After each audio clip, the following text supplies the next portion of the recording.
capacitor to on. Check! Reverse the polarity of the neutron flow.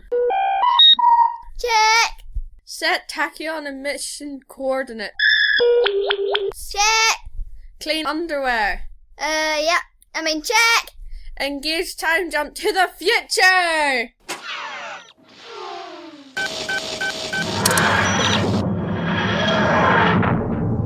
Here we are in the year 2065, and oh no, it can't be. What, you mean the giant statue of Donald Trump sticking out of the beach? No, not that, it's even worse. You mean that since Brexit, the UK has become a giant prison and we have to go to rescue the president from the Morlocks? No, worse than that. You don't mean? Yes, another episode of Marksmess Podcast. And that's why we packed the clean underwear.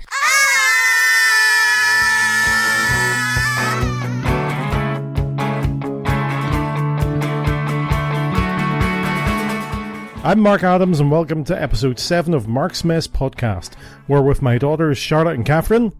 Catherine and Charlotte! Charlotte and Catherine! Catherine and Charlotte! You nearly whoa. You nearly got that wrong, Catherine. You nearly got that wrong. We look at the world of geekery using the alphabet as our guide, and this month it's the letter F for future! We haven't had any new emails lately or any other social media stuff, but we have had quite a few of you start to follow us on Twitter, so hello to all you people. Hello, people! Hola. Hola, Charlotte's learning Spanish at the moment. But we all have had a wee bit of a geek moment this month. Let's see. Catherine, what did you buy? Batgirl.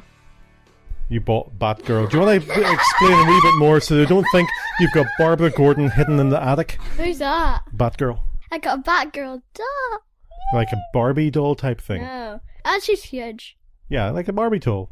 She's not huge, she's She's like a head bigger than any other doll. I know, but she's roughly the size of a normal doll. When they say she's huge, they would think about that size. And thank you for that good explanation for audio format about that size. Folks at home, if you... About a metre tall. About a metre... It's not about a metre tall. It's about the size, just a wee bit bigger than a Barbie. It's like a head taller. Okay. Not like a human head, a doll head. And she's got big yellow boots. She's got a yellow belt. And she's got a hoodie with a hood. It's a utility A hoodie belt. with a hood. And she's got a backpack with wings. But it's a utility belt. And Okay. she's got black leggings. And she's got a utility belt, seemingly, and she's got and getting... mask and hair. Okay. And she's got hands that you can move and take off. You can take off your hands? Yeah! So you can really say keep your hands to yourself. So, Charlotte, what have you been watching lately? I've been watching the Spartacle Mystery on CBBC. And what's it about? It's about where this machine called the Spartacle Mystery... No, it's called the Spartacle Machine. It's switched on and it separates the adult's universe... Well, the adult's dimension and the child's dimension, which is usually together. But they separate it, so the adults are in one dimension and the children in another dimension. And a group of children, including the scientist's daughter who done it. This isn't real, by the way. Really? Oh, yeah. That's a relief. I'm not finished. A gang of children, they try to go and fix it. And they eventually do, only they bring back the adults as young people. So it's a bit like that story in Young Justice. What story? You haven't read that far in Young Justice? Oh, you'll enjoy that. What story? You read Young Justice, your third one you've got. For me, my geeky bit, I listened to Independence Day UK. Independence Day was a movie back in, when was it, 96? It was a huge blockbuster. The UK got to do an audio version, and it's really weird. It's part Orson Welles' War of the Worlds, part Battle of Britain, and part just Barmy, because two of the heroes are Patrick Moore, who is better known as an astronomer here, and Nicky Campbell, who was a DJ back then, but is now sort of more watchdog and things like that. Over here, Radio 1 had it. And it's kind of in the same vein if you've heard the Superman Doomsday audio, BBC audio, or the Batman one, or there was a Spider-Man one as well. So I would recommend it. It's on YouTube. That's where I listened to it. And it's well worth a listen to. I enjoyed it a lot. I enjoyed it very much. If you would like to contact us about any of this stuff, you can contact us on email at mymarksmess@gmail.com. On Twitter on At Marksmess Podcast without the T. On our webpage at marksmesspodcast.blogspot.com and on our Facebook if you can find us on Marksmess Podcasts. We are going to look at things future. So after the break, we're going to look at several stories that are set in a future that is past. And I'll explain that when we come to it. But first, if you were going to write a story, you would write it in several different ways of what the future would be like. Now, how do you imagine the future would be like? Massive chicken nuggets with the gummy bears inside. Okay, that's just weird. Disgusting. Hi! You have like something savoury as well as something sweet. There would be a zip in the chicken nugget. You just zip it down and You there's can't gummy eat bears zips. inside. I know, you just nibble around the zip. Can I interject here? You would get poisoning from the metal. You're Can- eating round it. Can I? You would still get poisoning. Anyway, folks back at home, we'll leave them to that argument. Yes, folks, this is what my life is like. So if you could send donations to the Help Mark as a Father Foundation to... Anyway, sorry, you stopped. Okay. If you imagine the future, what is it like? Is it going to be a beautiful place? Is it going to be a horrible place? Is it going to be as if a war has been there? Now, all those different types of future. First one is a utopian future. That's perfect future. That is indeed a perfect future. Can you give me an example of a story of a perfect future? Every fairy tale. Every fairy tale. They lived happily. They lived happily ever after. Every fairy tale. Unless you go for the original ones where, Ariel dies and things like that. What? In the original story, she dies. Of old To be age. continued. No.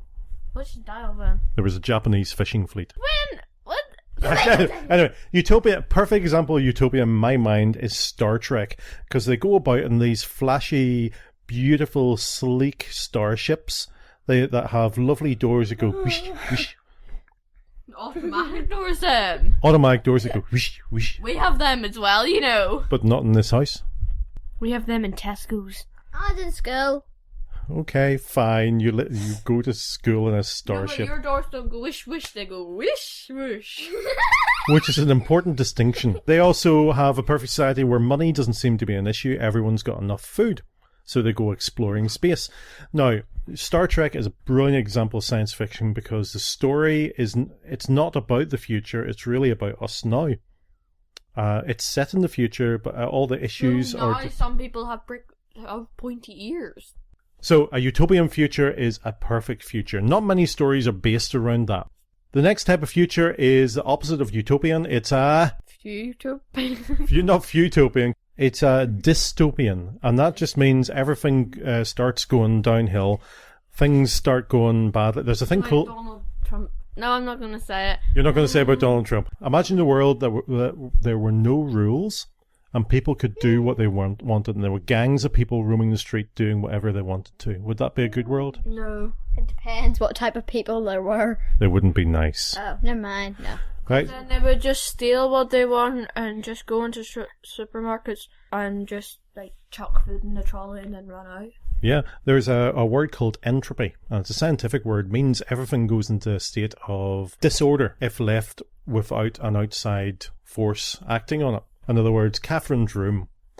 If you leave Catherine's room for long enough, it gets into this messy state. There has to be an outside force working on it, going, "Would you tidy that room?" Okay, so that is dystopian. So you've had utopian, dystopian.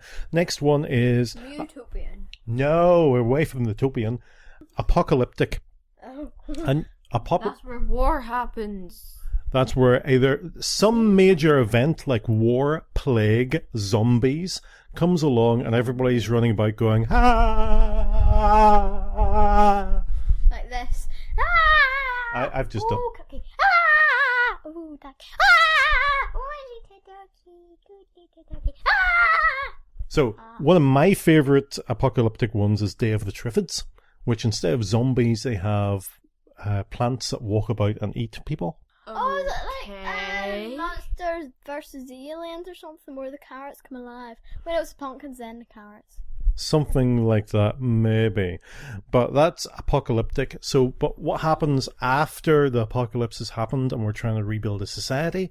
That is called post-apocalyptic. Oh yeah, because post means after. Post means after. Post That's right. primary school. There are stories about that where people are trying to rebuild society. Quite often it's after people sort of go back to a sort of Middle Ages type system where they barrier off their villages and towns and things like that. So there's quite a few stories out there about post-apocalyptic. The Hunger Games would be post-apocalyptic. Oh yeah, it is. Because there was a war and they rebuilt society in a wonky way. Where District 1 is the richest and District 13 is the poorest. Only District 13 went to war with the capital, which controls it all. The capital's basically the Queen. District 13 is basically like Africa or something. And District 1 is basically like America or something. Wow. Even though the Queen doesn't rule them all. At 12 years old, she understands global politics a wee bit. But anyway, so those are the 4 different types: utopian, dystopian, apocalyptic, post-apocalyptic, and you can divide them off even further. So what we're going to do is take a short break where we're going to play some trailers of people. The girls are going to have some juice and biscuits. I'll have a wee lie down and a wee massage. So we'll be back here in a wee moment where we'll talk about futures that are past. Okay, see you in a minute. See you later, alligator. To be continued.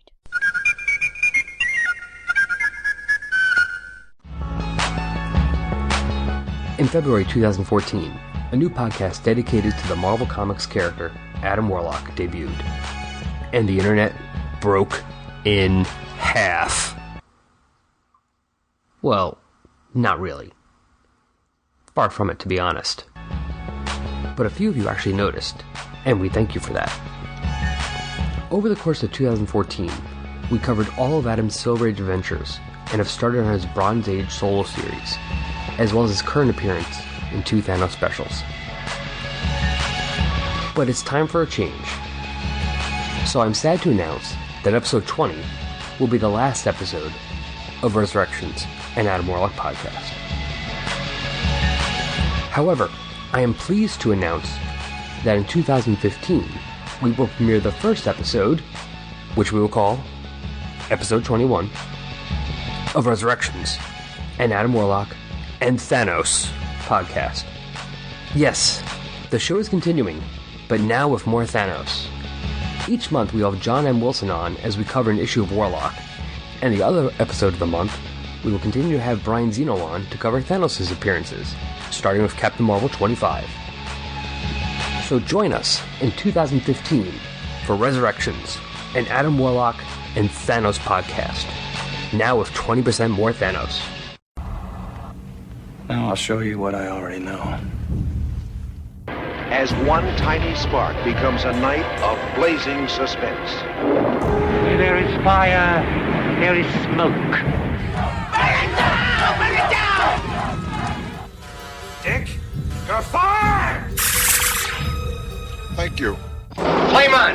Hey, Johnny! I didn't know you could ignite parts of your body. Now, to do the job, I need some high-octane gasoline. Burn, baby, burn! Ray Shields. Fire! What would you like to do in the whole world? Burn it all. Your world will burn. Come on, Liz, burn them all! Go! Go! Some men aren't looking for anything logical, like money. They can't be bought, bullied, reasoned, or negotiated with. Some men just want to watch the world burn. Third Degree Burn, a podcast looking at all things John Byrne. Available at 22freaks.com. What a hothead.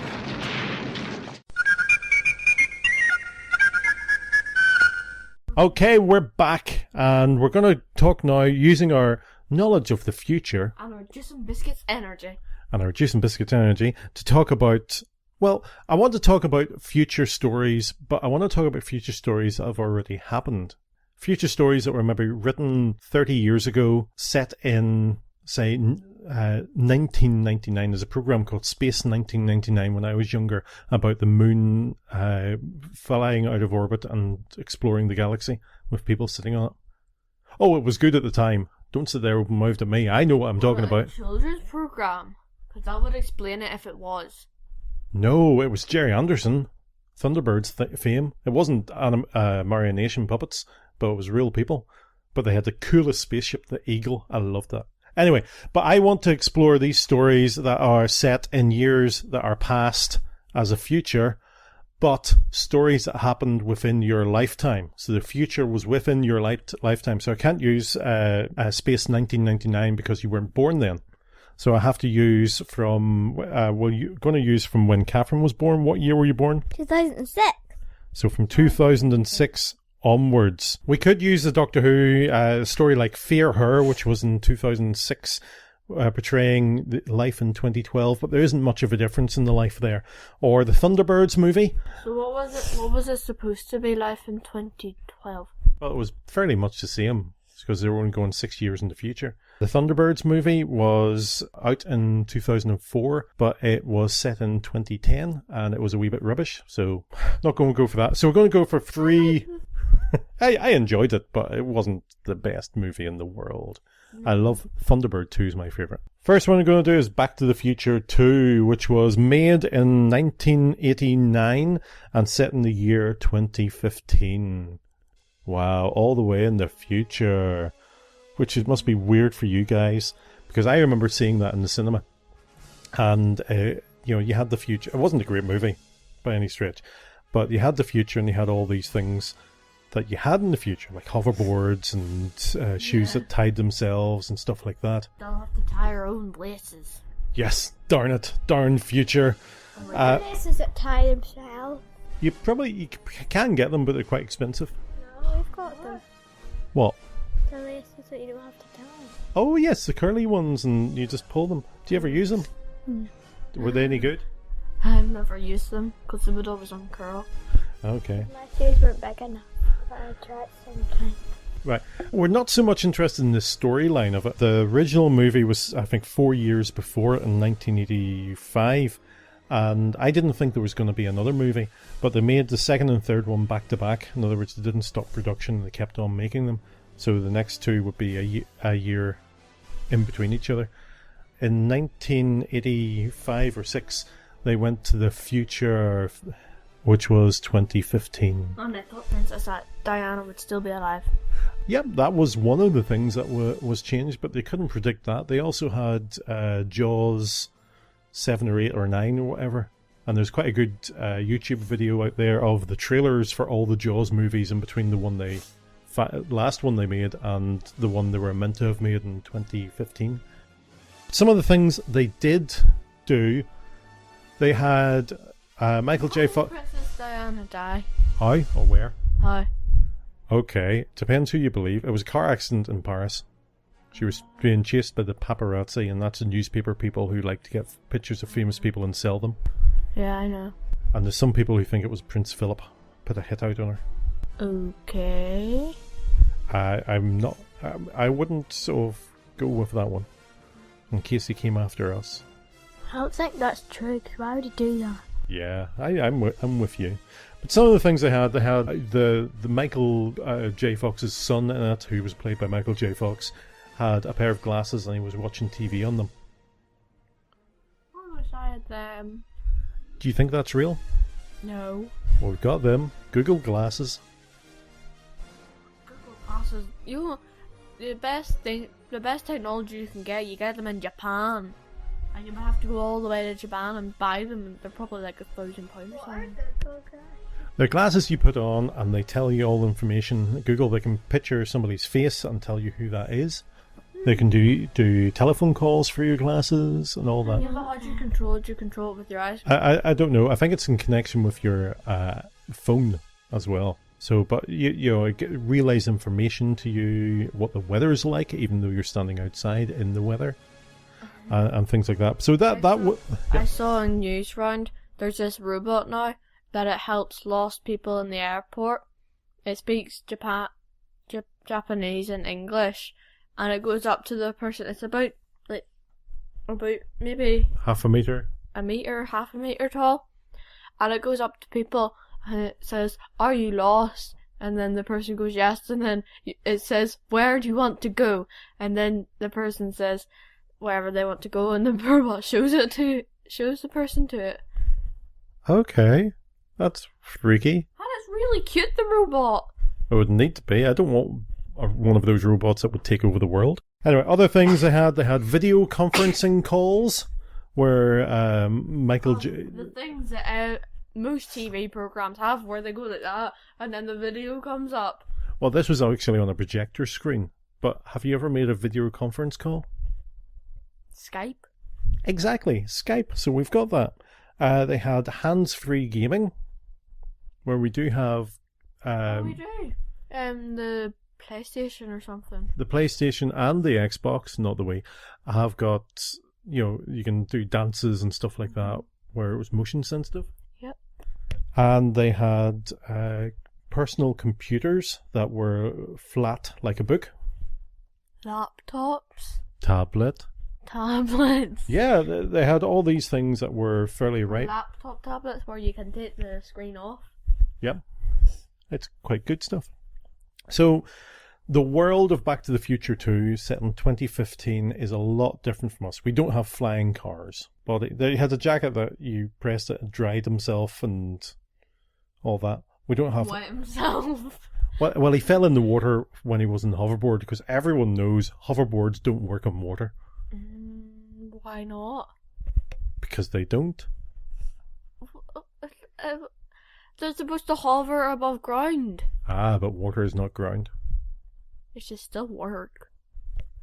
Hey, you go back to 2015 and tell them that. Maybe that's why we don't have them anymore, because they just decided we can't make it work on water, we'll scrap it. Okay, so Back to the Future 2, made in 1989 and set in 2015. What age were you in 2015? 11. 9. So only last year, and that's where we're... Okay, we'll go back... Oh yeah, I've got two here that are set in the same year. First one is a movie called The Postman. In the future, after the Great War, our civilization lies in ruin. Government does not exist. Technology has been erased. And everything man remembers is gone. Kevin Costner, Academy Award-winning director of Dances with Wolves, brings you an epic new vision of our future. There's gonna be new laws! There's gonna be peace!